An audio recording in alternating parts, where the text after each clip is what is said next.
नमस्कार प्यारे साथियों, कैसे हो आप सब? उम्मीद करती हूँ आप सब बहुत अच्छे हैं। और जो साथी जिस भी तैयारी करना चाहते हैं, जिस भी ग्रेड की या जिस भी विषय से, वो आपने फाइनल कर लिया होगा। अब हम बात करें सबसे पहले, जैसे कि मैंने कहा था कि मैं तीनों ग्रेड पर वीडियो बनाऊँगी, तो मैंने फर्स्ट ग्रेड के वीडियो की शुरुआत की थी जीके पेपर से। जीके पेपर में मैंने आपको बताया मैंने क्या पढ़ा था। जितना थोड़ा बहुत मुझे पता चला बुक्स का, जैसे कि मैंने जो बुक्स पढ़ी थी या मैंने जहाँ से तैयारी की थी, वो मैंने आपको बता दी। अब मैंने पेपर दिया 2022 में, उसके बाद सिलेबस चेंज हो गया है।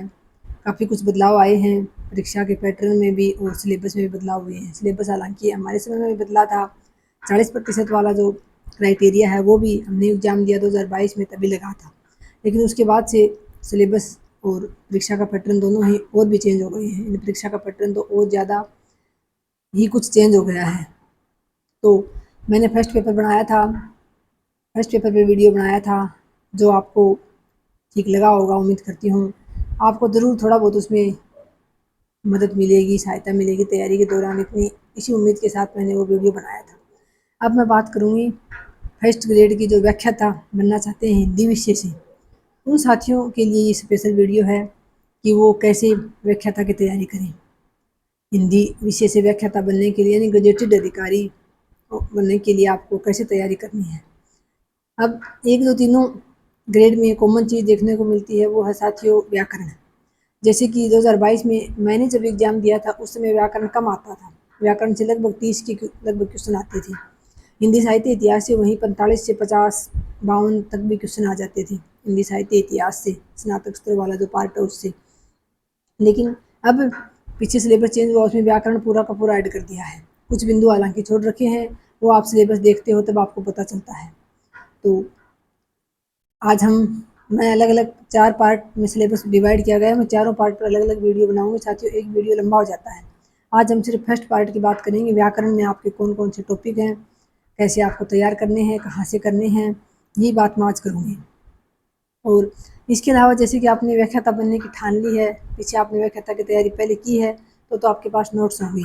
उन्हीं नोट्सों को आप थोड़ा-सा अपडेट कर लीजिए, या फिर आपको संतुष्टि नहीं हो रही है उन नोट्स से, तो आप एक कोई गाइड ले लीजिए और उस गाइड को एक बार आप पढ़ लीजिए।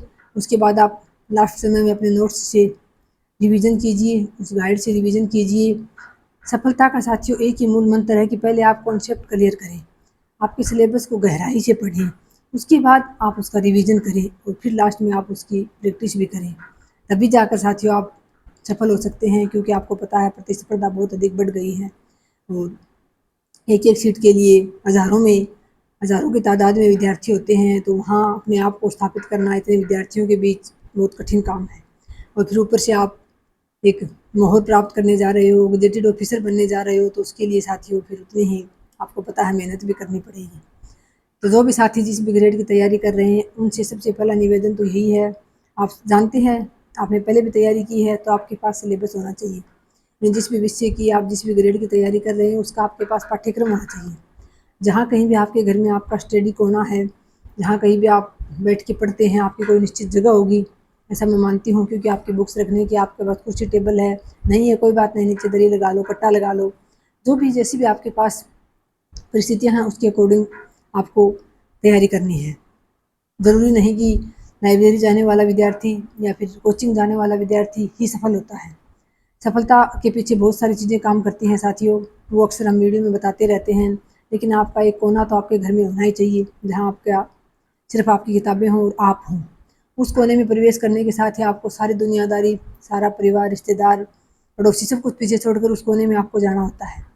अगर आप ये साथ लेकर जाओगे उस कोने में कि फलाँ व्यक्ति घर में ये बोल रहा था, पड़ोसी ये बोल रहा था, रिश्तेदार ये बोल रहे थे, तो आप कभी फिर सही से तैयारी नहीं कर पाओगे। तो उस कोने अपने एक कोने को सुरक्षित कीजिए अपनी पढ़ाई के लिए, और उस कोने में सिर्फ़ आप और आपकी किताबें, बाकी कोई भी चीज़ की एंट्री नहीं होनी चाहिए। उसके बाद हम बात करें, जैसे कि आपने सिलेबस देखा होगा, फर्स्ट ग्रेड का निकलवा के लाए होंगे आपने, या फिर यूट्यूब वगैरह पर साइट पर आपने देखा होगा। तो आप देखेंगे कि सिलेबस आपका बहुत लंबा चौड़ा है। 4 भागों में बाँटा गया है। पहला है उच्च प्राथमिक स्तर, जिसमें सारा व्याकरण है। दूसरा है आपका उच्च माध्यमिक स्तर है साथियों पहला, जो है वो, उसके बाद दूसरा आपका पार्ट है वो स्नातक स्तर वाला है। उसमें आप देखोगे कि आपके जो काव्य शास्त्र है या फिर हिंदी साहित्य का इतिहास है, ये सारा का सारा उसमें है। फिर स्नातकोत्तर सत्र है, उसमें साथियों आपके जो पाश्चात्य काव्य शास्त्र के कुछ बिंदु हैं, और उसके बाद रचनाएँ हैं, जैसे कि गद्य की हैं, 4 कहानियाँ हैं, एक नाटक है, एक उपन्यास है, और पद्य की भी आपके 5-7 भाग हैं, वो सारे तो तीसरे पार्ट में हैं आपके। हिंदी साहित्य का जो हिंदी भाषा का उद्भव और विकास है वो भी है उसमें। और वहीं चौथा पार्ट जो है आपका वो है शिक्षण अधिगम सामग्री, या फिर शिक्षण अधिगम सामग्री में आईटी का प्रयोग यानी कंप्यूटर का प्रयोग किस प्रकार से होता है, वो सारे आपके चौथे पार्ट में हैं। अगर हम बात करें साथियों, तो लगभग ऐसा माना जाता है, फिक्स तो नहीं है लेकिन फिर भी उच्च प्राथमिक स्तर व्याकरण से यानी लगभग 50 से 55 क्वेश्चन की एवरेज रहती है। वहीं दूसरा जो आपका स्नातक स्तर वाला है उससे भी आपके 50 से 55 क्वेश्चन आने होते हैं, जिसमें रचनाएँ भी हैं, जिसमें काव्य शास्त्र भी है, जिसमें हिंदी भाषा का उद्भव और विकास भी है। तीसरा फिर जो आपका लगभग स्नातकोत्तर स्तर वाला है, जिसमें पाश्चात्य काव्य शास्त्र आता है, उससे 10 क्वेश्चन साथियों पहले मैंने एग्जाम दिया तब तो वहाँ 10 टॉपिक थे फिक्स, और 10 टॉपिक में से 10 क्वेश्चन आते थे। अभी शायद उसमें से 1-2 टॉपिक घटा दिया है, तो भी वहाँ से 8-9-10 क्वेश्चन मान के चलो, आप एवरेज मान के चल रहे हैं साथियों, फिक्स नहीं है। वहीं फिर लास्ट वाला जो आपका चौथा पार्ट बचता है, शिक्षण अधिगम स्तर वाला, शिक्षण अधिगम सामग्री वाला, या फिर आईसीटी वाला, उससे लगभग 30 क्वेश्चन आपके आने होते हैं। ये तो मोटा मोटा हो गया अपना डिवाइडेशन कि किस प्रकार से आपका सिलेबस कितने भागों में बांटा गया है। उसके बाद अपन चलते हैं साथियों पहले भाग पर। पहले भाग में आपके कौन कौन से टॉपिक हैं वो मैं आपको बताऊंगी। और हमारे जो प्रथम भाग है उस प्राथमिक उच्च प्राथमिक स्तर वाला है, वो साथियों व्याकरण का है पूरा का पूरा। तो सबसे पहले तो मैं बात करूँ व्याकरण की, तो आप एक तो मैंने तैयारी की थी वो बता दूँ, तो मैं तो 9वीं से जो 12वीं के लिए एक व्याकरण चलती है स्कूलों में, एक ही बुक आती है 9वीं से 12वीं के लिए, उस बुक से मैंने मुख्य मुख्य टॉपिक किए थे। और खास तौर से जैसे वाक्यांश के लिए एक शब्द है, मुहावरे तो है नहीं शायद आपके, वाक्यांश के लिए एक शब्द है, या फिर विलोम शब्द हैं, पर्यायवाची हैं, समश्रुति भिन्नार्थक शब्द है, ये सारे उदाहरण मैंने मुख्य मुख्य वहीं से पढ़े थे बार बार। और अलग से मेरे पास व्याकरण थी साथियों KR मैया सर की व्याकरणमाला बुक थी मेरे पास, लेकिन उसको मैंने सेकंड ग्रेड के लिए ज़्यादा पढ़ा था, क्योंकि सेकंड ग्रेड में ही व्याकरण ज़्यादा आते थे, उस समय हमारे कम आते थे। तो मैंने वो टॉपिक वहाँ से कुछ तैयार किए थे। उससे पहले मैंने जैसे लूशियंट का मेरे पास व्याकरण था पुराना इसी समय का, वो उससे मैंने अक्सर मैं कई बार टॉपिक क्लियर कर लेती थी, पढ़ लेती थी। या फिर मैंने एक बार सेकंड ग्रेड की जो कोचिंग की थी उसके भी मेरे पास नोट्स थे व्याकरण के, एक मेरे पास रजिस्टर था, उसमें से मैंने तैयारी की थी अपनी। अब आपको बताऊं साथियों, तो आप देखिए व्याकरण की बुक लगभग समान होती है। आप राघव प्रकाश के अच्छे लगते तो राघव प्रकाश के लिए आइए, मिश्रा सर के लिए आइए, सुमन लता मैम के लिए आइए, KR मैया सर के लिए आइए, किसी भी हिंदी के टीचर के आप व्याकरण ले आइए, सभी में आपको टॉपिक सेम मिलेंगे। उसमें आपको सबसे पहले व्याकरण में जो शुरुआत में अनुक्रम कर्मणिका दी होती है, उसमें आपको टिक लगाने हैं कि ये टॉपिक आपके पाठ्यक्रम में है। उसके बाद आपको पढ़ना है। अगर किसी एक बात की एक बुक की आप मेरे से पूछे कि कौन सी एक बुक, तो देखिए मैं KR मैया सर की जो सजेस्ट है वही करूँगी। वो बुक व्याकरण माला उनकी एक बुक आती है, उसमें सारा का सारा आपको व्याकरण मिल जाएगा। उनसे आप पढ़िए, अच्छे से कॉन्सेप्ट क्लियर कीजिए, वहाँ से पढ़ के आप वो देखिए कि कौन सा क्या कहाँ इस प्रकार से व्याकरण है पूरी पढ़िए। और उसके बाद उनकी वैसी ही मोटी एक व्याकरण माला अभ्यास पुस्तिका आती है, प्रैक्टिस सेट आता है, प्रैक्टिस के लिए बुक आती है। उसमें आप बहुत सारे आपको प्रश्न मिलेंगे। वो टॉपिक वहाँ से पढ़ने के बाद आप उससे अभ्यास कर सकते हैं, या फिर आप अभ्यास के लिए कोई और भी ला सकते हैं साथियों। दिशा की भी आते हैं, 2020 दिशा के नाम से आती है शायद, वो जो बुक आती है अभ्यास के लिए वो कोई भी आप बुक ले आइए, लेकिन व्याकरण आप KR मैया सर की पढ़ लीजिए, क्योंकि वहाँ आपका कुछ भी छूटने का भय नहीं रहेगा, सब कुछ उसमें शामिल है। बाकी आपको वो अगर भारी भरकम लगे तो फिर आपको जो भी पसंद हो एक व्याकरण की आप बुक ले लीजिए। और 9वीं से 12वीं की आपको मिल जाए तो वो भी आप ज़रूर लीजिए। वो ज़्यादा मोटी नहीं है, लेकिन वहाँ से प्रश्न या फिर उदाहरण जो है ज़्यादा उठने की संभावना रहती है, क्योंकि वो हमारे विद्यालयों में चलती है।